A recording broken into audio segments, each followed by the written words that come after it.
मालिकेमध्ये आज आपण बघणार आहोत दुष्यंत आणि आढळराव हॉस्पिटलमध्ये बाहेर बसलेले असतात. तर आतमध्ये कृष्णा घडलेला सगळा प्रकार आठवत असते. कृष्णा म्हणत असते, हे सगळं असं अचानक काय होऊन बसलं? आत्ता कुठं माझा संसार फुलणार होता? तिला पूजा आणि दुष्यंतचं सगळं बोलणं आठवत असतं. कृष्णा म्हणते, म्हणजे जो संसार मी माझा आहे असं म्हणत होते, तो संसार नसून एक भातुकलीचा खेळ होता. 2 घडीसाठी मांडला काय आणि मोडला बी. आता इकडे बाळजाबाई विचार करत असते. ती म्हणत असते, काय झालं असेल कृष्णेचं? मेली असेल काय? ती जिद्दी नाही राहू शकत, मेलीच असेल. पण मला कसं कळणार? कुणाला विचारू? आढळरावांना? आता एवढ्यातच आढळरावांचा फोन येतो. बाळजाबाई म्हणते, काय झालं आढळराव? कृष्णा बरी आहे नवं? आढळराव म्हणतात, बाळजा, तुझ्यासाठी दुःखाची आणि माझ्यासाठी आनंदाची बातमी आहे. कृष्णा सुखरूप आहे. हे ऐकून बाळजाबाईला धक्काच बसतो. आता आढळराव म्हणतात, बाळजा हाय नवं, का हृदयाचा झटका येऊन मेली की काय? असं म्हणून आढळराव बाळजाबाईला टोमणा देतात. आढळराव पुढे म्हणतात, बाळजा, कृष्णानं तुला पुण्यांदा हरवलं. तवा आता तयार राहा. अजून लय प्रश्नांची उत्तरं द्यायची आहेत तुला आणि तेवढी हिंमत बी नाही तुझ्यात. असं म्हणून आढळराव फोन ठेवतात. इकडे सावित्री पूजाला म्हणत असते, सारखं माझं दुष्यंत, माझा दुष्यंत, माझा डी म्हणत असते ना. आता काय झालं तुझ्या दुष्यंतचं? तुझा दुष्यंत आता तुझं कायच ऐकना झालाय. कसलं ग तुझं प्रेम? तुझ्या दुष्यंतला लाव काडी म्हणे माझा डी. आता एवढ्यातच तिथे बाळजाबाई येते आणि त्या दोघींना म्हणते, बातमी कळाली का? दुष्यंतचं व्रत पूर्ण झालं आणि ती भिकारडी कृष्णा वाचली. इकडे आता दुष्यंत गरिबागत बसून कृष्णासोबतच्या गोड आठवणी आठवत असतो. एवढ्यातच तिथे भक्ती येते. भक्ती दुष्यंतला सांगते, दाजी, एवढा मलम कृष्णाला लावता का? दुष्यंत तो मलम हातात घेतो आणि खाली मान घालून ढसाढसा रडू लागतो. भक्ती विचारते, दाजी काय झालं? असं रडताय का? कृष्णामध्ये आणि तुमच्यामध्ये काही भांडण झालंय का? भक्ती म्हणते, दाजी, कृष्णा बी तुमच्या संग परक्यावानी वागायली, नीट बोलत बी नाही तुमच्या संगती.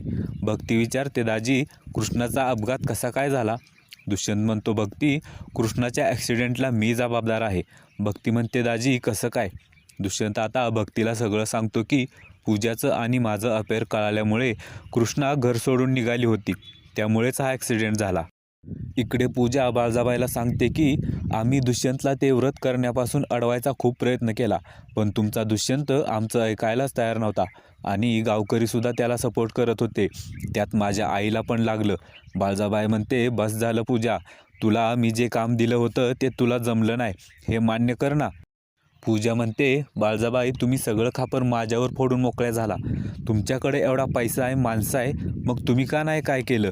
एवढा कृष्णा नावाचा छोटासा काटासुद्धा तुम्हाला वाटेतनं बाजूला करता आला नाही. बाळजाबाई म्हणते, माझ्यावर ओरडू नग, आता झालं गेलं इसरा. आता आपल्याकडं फक्त एकच हत्यार उरलं, ते म्हणजे दुष्यंतला कृष्णेपासून लांब करायचं असेल तर कृष्णेला त्याच्यापासून लांब जायला मजबूर करायचं. ती स्वतः दुष्यंतला सोडून जायला पाहिजे. तेव्हा तुम्हासनी कळलं असेलच आम्हासनी काय म्हणायचंय ते. इकडे भक्ती दुष्यंतला म्हणत असते, अहो दाजी, हे काय केलं तुम्ही? म्हणजे तुमच्यामुळं माझ्या कृष्णेची ही अवस्था झाली. भक्ती म्हणते, मला वाटत होतं माझ्या बहिणीचं तुमच्या संग लगीन झाल्यावर तिच्या आयुष्याचं सोनं होईल, पण तुम्हाला काहीच कसं वाटलं नाही तिच्याशी असं वागताना. भक्ती म्हणते, अहो दाजी, आज जर तिच्या जीवाचं काय बरं वाईट झालं असतं तर काय केलं असतं आम्ही? माती केली तुम्ही माझ्या कृष्णेच्या आयुष्याची. दुष्यंत आता भक्तीला म्हणतो, बाकीचे सगळे आरोप मान्य आहेत मला.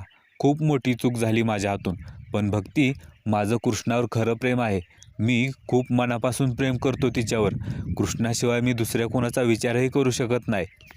आता दुसऱ्या दिवशी सकाळी कृष्णा जागी होते आणि बघते तर दुष्यंत तिच्या पायथ्याला डोकं ठेवून झोपलेला असतो. रात्रभर दुष्यंत कृष्णाच्या पायथ्याशी खाली बसून तसाच झोपलेला असतो. त्याला कृष्णाची खूप काळजी वाटत असते. कृष्णा दुष्यंतकडे बघत असते. तिलाही खूप वाईट वाटत असतं.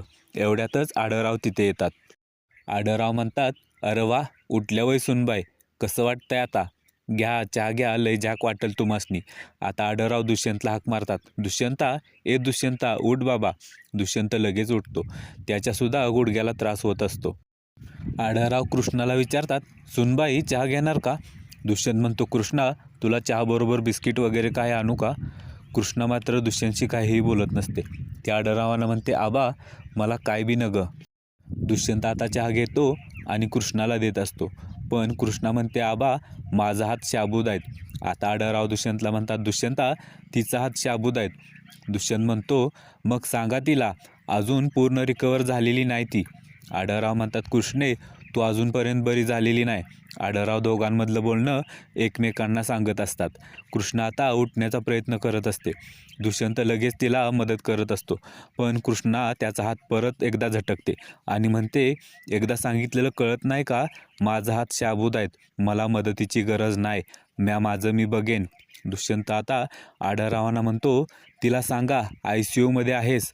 ICU म्हणजे इंटेन्सिव्ह केअर युनिट, इथं जास्त काळजी घ्यावी लागते. आता आढळराव कृष्णाला सांगतात, हा हे ICU आहे आणि या रूममध्ये जास्त काळजी घ्यावी लागते आणि हे काय नुसतं कर्तव्य म्हणून करत नाही दुष्यंता. आता कृष्णा म्हणते, जी कर्तव्य पार पाडायची होती ती नाही पार पाडता आली. आता एवढ्याच तिथे हॉस्पिटलचा शिपाई येतो आणि कृष्णाला सांगतो, मोठ्या डॉक्टरांनी पेशंटची कपडे बदलायला सांगितलीत. आता कृष्णा आढळरावांना म्हणते, आबा भक्ती नाही आली का. आढळराव म्हणतात, आली होती पण सकाळी परत गेली. कृष्णा विचार करत असते की आता मी कपडे कसे काय बदलू. कृष्णा शिपायाला म्हणत असते, कुणी बाय माणूस नाही का इथं. शिपाई म्हणतो, नाही ताई, आता शिफ्ट चेंज झाली त्यामुळे इथं कोणी नाही.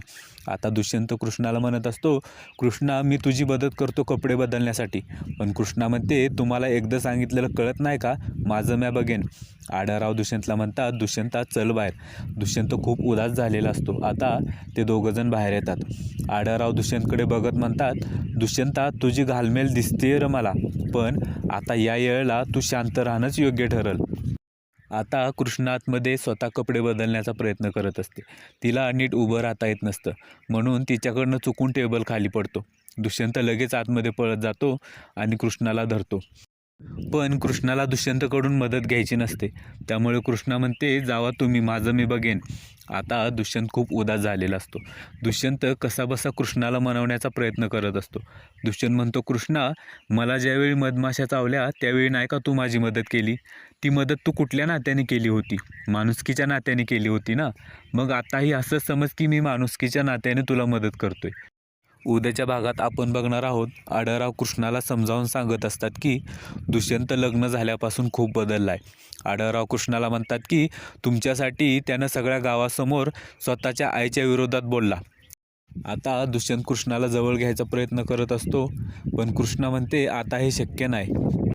डॉक्टर आढळरावांना सांगतात की पेशंटची तब्येत आता सुधारली, तुम्ही तिला घरी घेऊन जाऊ शकता. आता आढळराव म्हणतात, चला सुनबाई घरी चला. कृष्णा म्हणते, आबा मी त्या घरी नाही येऊ शकत.